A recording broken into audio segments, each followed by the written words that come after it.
একাধিক ট্রেনে স্টপেজের দাবিতে নলহাটি নাগরিক মঞ্চের ডেপুটেশন। দাবি না মানলে আগামী 16 ফেব্রুয়ারি রেল অবরোধের হুঁশিয়ারি। একাধিক ট্রেনে নলহাটি স্টেশনে স্টপেজের দাবিতে বুধবার দুপুর 12টা নাগাদ নলহাটি নাগরিক মঞ্চের পক্ষ থেকে রেল স্টেশন ম্যানেজারের কাছে ডেপুটেশন জমা দেওয়া হয়। এদিন নাগরিক মঞ্চের সদস্যরা সংগঠিতভাবে স্টেশনে পৌঁছে নিজেদের দীর্ঘদিনের দাবি তুলে ধরেন।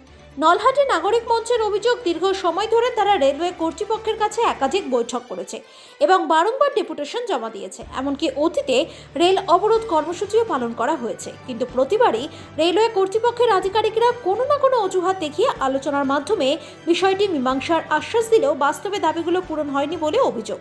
নাগরিক মঞ্চের প্রতিনিধিরা আরও জানান, বারংবার প্রতিশ্রুতি মিললেও কার্যত কোনো অগ্রগতি না হওয়ায় তারা ক্ষুব্ধ।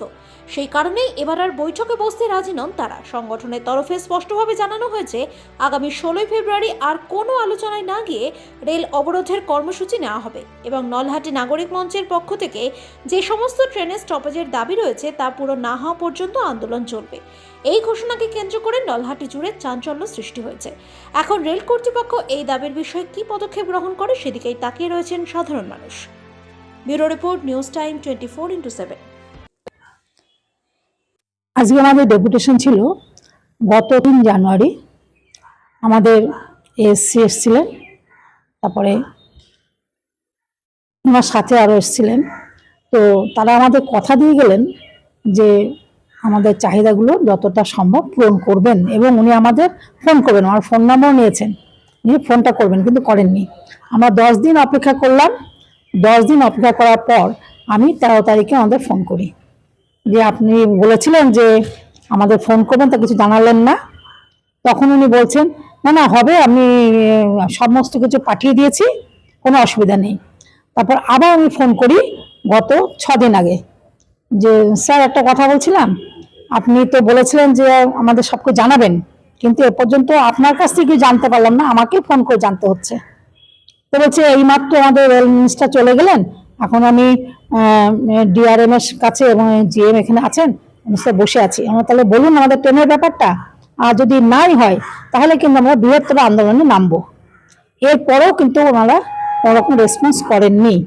তখন আমরা ঠিক করলাম যে এবার আমরা একটা বৃহত্তর আন্দোলনে নামবো, এবার আর কারোর কথা শুনবো না। আজকে এটা ওইটা আমরা ডেপুটেশনে জানিয়ে দিলাম। কি আন্দোলন করবেন ভবিষ্যতে? আবার আমরা রেল লক্ষ্য করবো। হ্যাঁ, ডেট দিয়েছি 16 ফেব্রুয়ারি। 16 ফেব্রুয়ারি। বারংবার তো একই জিনিস দেখা যাচ্ছে, আপনারা বারবার বলছেন কে রেল আন্দোলন করবো, আবার কোনো না কোনো একটা অজুহাত দেখে আপনারা সরে যাচ্ছেন। হ্যাঁ, এই সরে যাওয়ার কারণ হচ্ছে আমরা ভেবেছিলাম যে আমরা অবশ্যই যেটা সিদ্ধান্ত নিচ্ছে করবো, ঠিক তার আগে বা 2 দিন আগে তারা আসছেন, আবার আমাদের সান্ত্বনা বাক্য দিচ্ছেন। আমরা আমাদের মহা ভুল হচ্ছে, আমরা সেই সান্ত্বনা বাক্যে ভুলে যাচ্ছি। আমরা ভাবছি এত ভদ্রলোক, এত অফিসার পদে আছে, নিশ্চয়ই কথার দাম রাখবেন। তাদেরকে সম্মান দিতে গিয়ে আমরা বুঝতে পারছি তারা সেই সম্মানের প্রকৃত অধিকারী নন। তবে কি আপনাদের নলহাটির জনসাধারণ আমরা তো সবসময় আশাবাদী, নিশ্চয়ই সারা দেবে, কারণ তারা তো বিভিন্ন ভাবে বিভ্রান্ত হচ্ছেই, আমাদের কাছ থেকে হচ্ছে এবং পারিপার্শ্বিক আরো নানা মতের কাছে হচ্ছে। তারা সমালোচনা করবে, কারণ তাদের সমালোচনা করার অধিকারও আছে। আর আমরা যে প্রতিবার বলছি হ্যাঁ হবে হবে, কিন্তু দিতে পারছি না, সেখানে আমরা সমালোচিত হব, এটা তো স্বাভাবিক ব্যাপার। যদি আমরা আমাদের সেই ভাবনাটাকে যদি পরিবর্তন করাতে পারি, তার জন্য এবার আমরা একটা কড়া সিদ্ধান্ত নিয়েছি। আর কোনোভাবে আমরা কোনো কারোর ওই মিষ্টি মিষ্টি কথা আর ভুলবো না। এবার আমরা রেল লক্ষ্যতে একটা পুরোপুরি ভাবে সমর্পণ করেছি এবং সমস্ত মানুষের কাছে যাবো, সকলকে বোঝাবো যে এতদিন আমরা ভদ্রভাবে চেয়েছি, কিন্তু ভদ্রতা ওরা বজায় রাখতে পারেন না। তাই এবার আমাদের সিদ্ধান্তে আমরা অটল। আমার নাম সনকা বিশ্বাস, আমি নাগরিক মঞ্চের সভানেত্রী।